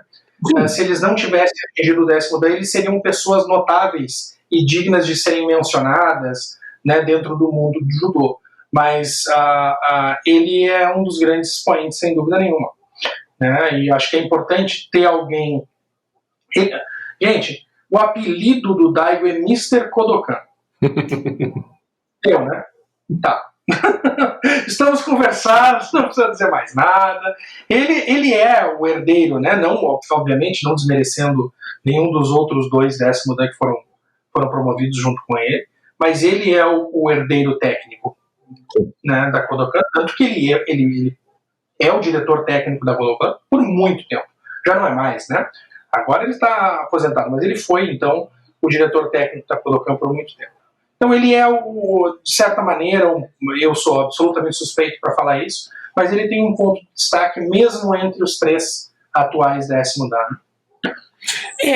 Eu, na verdade, sim, eu acho que ele é o herdeiro técnico, eu concordo com isso 100%. Ele talvez tenha história que a gente goste mais de ouvir, mas é interessante como esses 3 10º Dans, eles têm eles se complementam, né? Sensei Abi é o cara da parte política. Vamos falar dos 3 rapidamente. Sensei Daigo é o cara da parte técnica. Sensei Abi é o cara da parte política, das visitas a outros países, visitas à Europa há muitos anos, dessa parte de fazer esse judô tradicional se relacionar com o judô internacional como um todo. Sensei Abi é esse cara. E o Sensei Ozawa é o cara da arbitragem, no final das contas. É curioso como a gente tem 3 vertentes especificamente dentro do judô nesse momento. Eu achei absolutamente curioso essa promoção de 10º Dan. Quer dizer, achei curioso agora que a gente estudou mais a fundo para poder falar para os nossos ouvintes, Pavani, mas como é que você tem uma leitura muito clara de como que é legal você analisar todos os 15, como que você vai vendo uma leitura de como que a Kodokan pensa. Eu já falei isso nesse episódio hoje e é bem interessante. Como que é essa visão agora? Não, a gente vai levar esses caras, claro, eles são merecedores, claro, igual você falou, eles não precisavam se promover esses 3 ao mesmo tempo, mas mostra uma visão do que a Kodokan enxerga nesse momento, né? Sem dúvida nenhuma. E é importante, né, falar, por exemplo, no currículo deles, né, falando do currículo Daigo, não tem uma Olimpíada no currículo dele, ele não é campeão olímpico, porque é pré-Olimpíada, né? É um judô pré-olímpico, ele é 2 vezes campeão do aberto japonês na década de 50, no início, né, da década de 50, então é um período pré-olímpico. Você não certamente estaria dentro de um currículo desses, né? Por que eu digo isso hoje? Porque nós temos a tríplice coroa do judô japonês, né? Que é o atleta que venceu o Campeonato Mundial, o Aberto Japonês e a Olimpíada. Né? Não que isso seja pré-requisito para alguém ser 10º Dan hoje, mas que ajuda. Né? E quem está nesse caminho, vamos dizer, no fast lane da promoção para 10º Dan, nós provavelmente veremos isso, né? Em um espaço de tempo, é impossível de dizer um curto espaço de tempo, mas nós veremos isso, é o Yasuhiro Yamashita. Né? Uhum. Ele bate todos os pinos disso, né? É um grande atleta, tem a tríplice coroa, é um grande orientador técnico da Federação Internacional, é um grande dirigente, membro do Comitê Olímpico presidente do Comitê Olímpico, membro do Comitê Olímpico Internacional, presidente do Comitê Olímpico Japonês. Quer dizer, se tu tem caixinhas para ir marcando com vizinhos, né, no que é requisito básico para isso, ele bate todas, né, um currículo fantástico, uma moral ilibada. Então é realmente assim, tu vê isso se desenhando. E aí a gente olha regressivamente, né, todo mundo para trás enxerga perfeitamente, é fácil, né? A gente analisa isso nos tempos, né? E talvez ele tenha, com exceção do viés de árbitro, ele condense em uma pessoa só muitos dos predicados que nós vemos nos 3 décimos da atual, que não é pouca coisa. Né? Yamashita, vocês acham que eu gosto do Mifune, vocês não sabem, vocês não me ouviram falando de Yamashita. Eu acho que o Yamashita é absurdo. Muito bem. Mas assim, o Daigo começa no judô. Eu não consigo precisar se o Jigoro Kano já faleceu ou não, mas é por volta em 38 que ele tem um contato com o judô. Então, de qualquer maneira, né, já não é sob a égide do Jigoro Kano. Então, nós vamos ter, olha que curioso, dos 15 décimo dan, são os últimos 3 somente que têm um contato com o judô pós-Jigoro Kano. Né, parece tão distante da gente o Jigoro Kano, o falecimento dele, né, antes ainda da Segunda Guerra Mundial, mas como as coisas se estendem, né, somente os 3 atuais não fazem a sua carreira, ou boa parte dela, sob a égide do Jigoro Kano. Então também é significativo isso, né? Que nós tenhamos isso. O que nos diz isso? Nos certifica de que não é necessário nascer dentro do judô do Jigoro Kano para alcançar o 10º dan. Por que eu digo isso, que nós temos essa certeza? Por uma análise empírica dos fatos, né? Mas antes de 2006 ninguém sabia disso. Talvez o conselho da Kodokan soubesse disso, mas a comunidade do judô internacional ninguém poderia aqui chegar e afirmar para vocês: nós teremos um 10º dan. Talvez a decisão fosse, com a morte do Kotani, de que ele teria sido o último 10º dan porque ele havia sido discípulo do Jigoro Kano, né? E em não sendo, a graduação máxima seria 9º dan. Pronto. Não seria uma decisão infundada ou absurda por parte da Kodokan, né? Eu não gostaria de uma decisão dessa, o Galileu não gostaria de uma decisão dessa, né? Mas não seria infundada. E aí em 2006 nós tivemos a confirmação de que não era o caso, né? De que o 10º dan permaneceria vivo. O que é... E até acho que existe uma possibilidade deles terem decidido, desde a morte do Kotani até a graduação dos 3 10º dans, essa decisão pode ter mudado. Talvez eles tinham uma opinião em algum momento e depois isso se alterou. Jamais saberemos qual que é a versão final disso aí. Mas eu acho interessante que em algum momento ele tenha tido esses 10º dans, ou se tivesse 1, se tivesse 2, até no pensamento lá atrás do Jigoro Kano, da coisa não... da plataforma não fechada. Se você tem um cara que fez por jus merecer, e claro, assim... Eu conheço menos da história do Ozawa, mas Sensei Abe e Sensei Daigo, nas suas linhas de ações, eles são espetaculares. Espetaculares. Eles são essa descrição que nós estamos vendo que você fez bem do Yamashita. Talvez o Yamashita um pouco mais completo ainda, talvez a junção desses 2 caras, inclusive.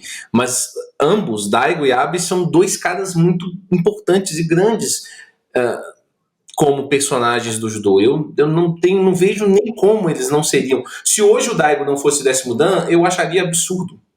É mais ou menos quando eu analiso o Kotani durante um período, agora que eu estudei um pouco mais. Eu acho um absurdo ele não ter ido mais cedo a 10º dan, pelo histórico dele. Se o Daigo hoje não é 10º dan, é estranho. A gente falou isso no episódio passado. É difícil de tu determinar o que é necessário para alguém ser 10º dan. Mas tu olha para alguém, né? E essa pessoa tem que ser 10º dan, não é? A gente falou isso com relação ao Sensei Masao Shinohara, né? Tu olha para aquela, não é possível que ela não seja 10º dan. Eu quero só fazer uma pequena correção aqui. De uma pesquisa rápida, o Daigo começa no judô em 1940. Ele tem um primeiro contato em 38 dentro do ambiente educacional, mas ele começa na carreira de judô dele em 40. O sensei Osawa começa em 41, e o mais antigo deles três é o sensei Abe, que inicia em julho de 38. Então, final de julho de 38. Muito pouco tempo após a morte do Jigoro Kano, né? Então, os três, de fato, são pós-Kano, né? Iniciam o seu judô depois do Jigoro Kano. E aí, para traçar aqueles paralelos que a gente vinha traçando antes, né? Olha que interessante. Ele começa, por exemplo, pegando o sensei Abe, ele começa em 38 e vai ser sexto dan em 51. Então, naquele momento, né, pré-olímpico ainda do judô, a gente permanecia com uma relação dessas, né? Se eu não erro na minha conta, são 13 anos de prática, no caso dele, para alcançar o sexto dan. 13 anos para sexto dan. São realmente pessoas excepcionais, né? Com menos de 20 anos de judô, ele já era sétimo dan. Então é realmente fantástico se a gente olhar a carreira dessas pessoas, né? Pois é. E o Sensei Abe, ele tem um papel muito importante. A gente falou bastante do Daigo. O Sensei Abe, ele tem um papel muito importante na internacionalização da Kodokan. Ele foi o chefe daquele departamento durante muitos anos. Todo o processo de negociação, por exemplo, dos primeiros treinamentos de pessoas estrangeiras dentro da Kodokan passou pelo Sensei Abe. Então ele tem ele é uma figura importante nesse processo. Muito bem. Ele teve um stint também, né? Levando o judô para fora do Japão, né? Ele fica na Europa muitos anos, né? Trazendo o judô para dentro da Europa. Acho que isso é super importante. A França deve muito da sua evolução de judô, apesar de ser, né, um país com uma presença de judô fantástica. A presença dele, sem dúvida nenhuma, né? Ele fica muito tempo lá. Ele também vai à Inglaterra. Então, realmente, ele é uma figura internacional do judô. Deixa eu te fazer uma colocação aqui em cima disso que a gente vem falando. Tu não enxerga, assim, se tu, fazendo uma brincadeira séria aqui, se tu juntar esses 15 décimos, né, não dá um Jigoro Kano? Tu não vê essas características do Jigoro Kano? Um grande educador. Esse, aquele décimo dan tem essa característica. Um grande internacionalizador da modalidade. Se tu pegar o Sensei Abe, pegar o Sensei Yamashita, tem isso. Aí um grande... Se tu juntar todo mundo, dá um Jigoro Kano. Acho que sim. Acho que dá a dimensão de como o Jigoro Kano era grande. Tu precisa de muitos dos grandes expoentes para juntar e dar um dele, né? Sim, tem que juntar um tanto de décimo dan para dar um Jigoro Kano. Eu vejo sim. Acho que nenhum desses caras é completo sem... Nenhum deles é completo igual ele, mas eles têm essas características gigantes. Se você juntar, né, ele tem essa parte. O Jigoro Kano, apesar de ser um cara muito humilde, ele tinha uma coisa conceitual de decisões firmes, igual, por exemplo, o Mifune tinha. Ele tem esse aspecto do apoiador do esporte, né, que a gente viu muito claramente, por exemplo, na figura do sensei Matsutaro Shoriki. Você vê, são muitas passagens que a gente vê nele, como um grande praticante de arte marcial, que a gente fala pouco, igual, por exemplo, a gente fala do Nagaoka, por exemplo, que era um grande praticante, o próprio Yamashita, né, que eram grandes lutadores, propriamente igual o Daigo, por exemplo. Ele pega essas características de todo mundo mesmo. É impressionante. Ele tem essa parte da internacionalização igual o Abe tem, né? O Abe é um cara muito importante na construção do judô na França, você falou. Ele também visita a Inglaterra, mas tem outros dois países que ele é muito influente, Bélgica e Holanda. Ele tem muita influência mais especificamente nesses três países, França, Holanda e Bélgica. É muito forte a presença deles lá. E não é à toa que a Holanda é o primeiro rival do Japão, né? Não só com um nome específico, a gente às vezes acha que é o Anton Gessin, que é um surgimento aleatório. Não é. Não é que você tem, por exemplo, o Will Huskas depois, que é um gigantesco nome. Você tem uma geração holandesa, né? Passa pela influência do Abe esse processo. Muito bacana mesmo. Dos 3, Pavani, eu vou te dizer que o que eu sei menos é o Sensei Ozawa. Então, ele tem obviamente que ele tem uma carreira de muito sucesso como professor de judô, como diretor de judô dentro da Universidade de Waseda, que é, sem dúvida nenhuma, uma das mais tradicionais, né, um celeiro de atletas inesgotável. Né? Então ele tem uma carreira mais interna, vamos colocar assim, do que o Abe, mas ele é muito responsável pelo desenvolvimento e a manutenção do desenvolvimento do judô. Né? A gente... ele tem uma participação no All Japan, ele não... Ele ganhou um All Japan, né? E ele era peso leve. Isso, ele não tem o destaque do Daigo no All Japan, né? Mas ele tá lá, né? Então ele tem um histórico de atleta. Histórico de atleta virou um motivo de piada, né? Agora que depois de falar, mas ele tem um histórico como atleta de judô, né? Como competidor, né? E ele tem uma presença dentro do ensino de judô muito importante. E é uma figura fundamental como árbitro, né?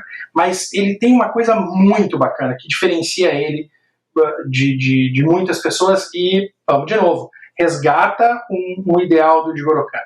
Ele é um dos grandes incentivadores do desenvolvimento do judô feminino. Ele é um dos grandes responsáveis pelo acontecimento do primeiro Mundial de 1980 que acontece em Nova York, que a gente estava comemorando, né, 40 anos agora, né, da presença das nossas atletas brasileiras.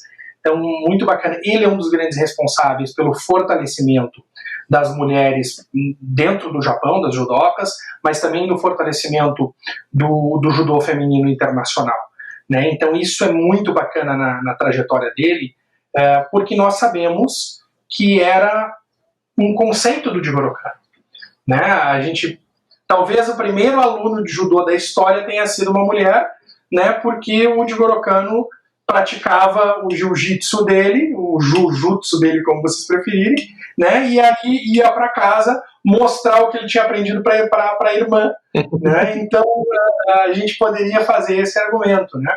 E as primeiras judocas mulheres foram da família dele. Né? É importante, é bacana isso, né?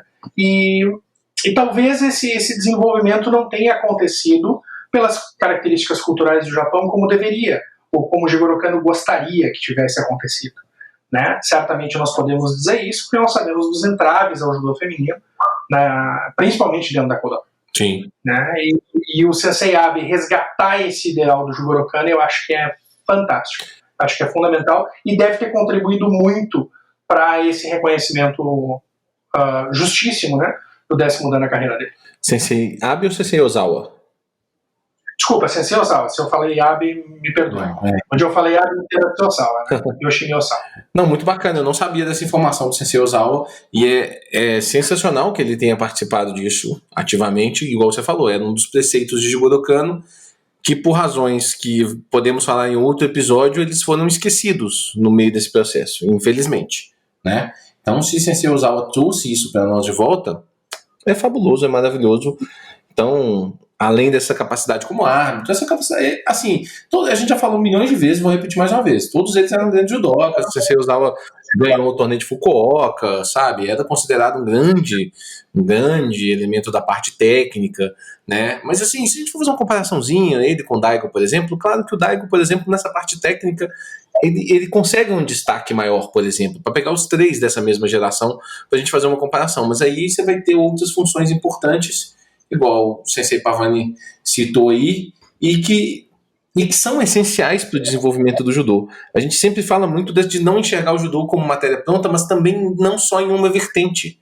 O judô é muito grande para a gente colocar ele só como elemento técnico, só como elemento esporte, só como elemento filosofia de vida. E aí é muito natural que você tenha pessoas que cresçam em outras direções, né, Pavani? É sim. E é bastante interessante notar, por exemplo, que o Sensei Ozawa e o Sensei Daigo foram adversários quando atletas. Por exemplo, em 48, o Sensei Ozawa é derrotado pelo Daigo no Kohaku de Ai, né? E eles se enfrentam de novo, agora eu não vou saber dizer o ano, mas eles se enfrentam de novo com outra vitória do Daigo, né? E é muito bacana, muito característico do judô, e todos que estão aqui ouvindo que são ou foram atletas, né, sabem disso. Talvez os que são atletas muito jovens não tenham se dado conta disso, mas os atletas mais velhos e os ex-atletas sabem quantos amigos nós fazemos em nossos adversários, né? Isso é muito bacana dentro do judô. E ter dois adversários históricos, né, dentro do registro que eu tenho, todas as vezes que eles se encontraram, a vitória foi do Daigo, mas terem essas duas pessoas fazerem a sua carreira de judô ao longo do tempo, lado a lado, e ascenderem ao 10º dan lado a lado, acho que é muito bacana, é muito representativo dos valores e da filosofia que a gente tem mesmo no judô competitivo. Deve ter sido, no mínimo, curioso esses dois no dia que eles receberam o 10º dan juntos. Deve ter sido interessante quase essa encarada, né, assim, esse momento, né, mas de uma maneira respeitosa, de uma maneira positiva. Isso deve ter sido maravilhoso. Sem dúvida. O compartilhamento de histórias que talvez só os dois saibam, né? De sensações que a gente compartilha, né? Aquele quadrado, ele é meio mágico, né? O quadrado do Shiaijo ali. Sim. Né? Porque a gente fica nu em determinados aspectos, né? Porque as emoções afloram e a gente revela muito de quais são os nossos valores presentes naquele momento, né? Então, eles devem ter compartilhado isso muito durante a carreira e se conhecer, por isso se conhecer também um pouco mais a fundo. Eu acho que é muito, muito significativo, muito bacana. É algo que não deve ter passado despercebido às pessoas que decidiram a promoção deles, né? Então, talvez seja uma mensagem importante aí para todos os atletas. Adversário não é inimigo, né? Adversário é só adversário. Saiu dali... Eu digo que algumas das pessoas que mais me ensinaram judô foram os meus adversários, né, porque eu treinava muito para ganhar deles, né? Sim. Eu tive o prazer ou o desprazer de estar numa geração do Rio Grande do Sul muito forte, né? O João, vai um abraço para o João Derli, que hoje, se eu não estou enganado, ontem completou 40 anos, né, entrou no Zenta, e graças a Deus o João não era da minha categoria, ele era 2 pesos abaixo, mas eu tinha figuras no meu peso como o Moacir Mendes Júnior, né, e eu treinei muito na minha vida para ganhar do Moacir. Não aconteceu, mas que eu treinei, né, então ele me ajudou muito a crescer o meu judô, né, talvez a minha competência competitiva nunca tenha chegado ao ponto de vencer ele, né, mas eu treinar para ganhar dele me fez aprender muito. Então, são esses caminhos, né, que a gente faz e as amizades que restam depois daquela disputa. Eu acho muito bacana isso. E eu acho que não é inerente a todos os esportes. Eu acho que o respeito que a gente tem dentro do judô, que é tão presente, contribui muito para isso. Com toda certeza, Pavani. Acho que esse episódio já fomos longe demais, não na história, mas sim no nosso tempo. Mas foi muito proveitoso mais uma vez. Teremos que preparar agora o próximo episódio para falarmos dos 10º dans fora da Kodokan. Acho que vai dar um episódio difícil, mas muito prazeroso. Eu acho muito bacana a gente contar um pouco dessa história fora do Japão. Afinal de contas, né? Jigoro Kano sempre dizia que o judô era um presente do Japão para o mundo. Então, nada mais natural de que as pessoas que se destacaram fora do Japão também tenham esse reconhecimento. E para daqui a 2 semanas a gente traz para vocês um pouquinho desse bate-papo aí sobre esse assunto, finalizando o nosso caminho entre os 10º dan, falando dos 10º dan não da Kodokan, né? De fora da Kodokan, os internacionais. Com toda certeza, pessoal. Pavani, mais uma vez, obrigado pela presença. Um prazer sempre esse bate-papo, um abraço a todos que nos escutaram até aqui, a gente se fala daqui a 15 dias. Convido vocês mais uma vez a nos seguirmos nas nossas redes sociais, Luiz Pavani com Z, Judô Tatami. Estamos no Facebook, no Instagram, estamos no YouTube, estamos num tanto de lugar aí, tá certo? E assinem o feed do nosso podcast. Obrigado a todos, um forte abraço e até a próxima.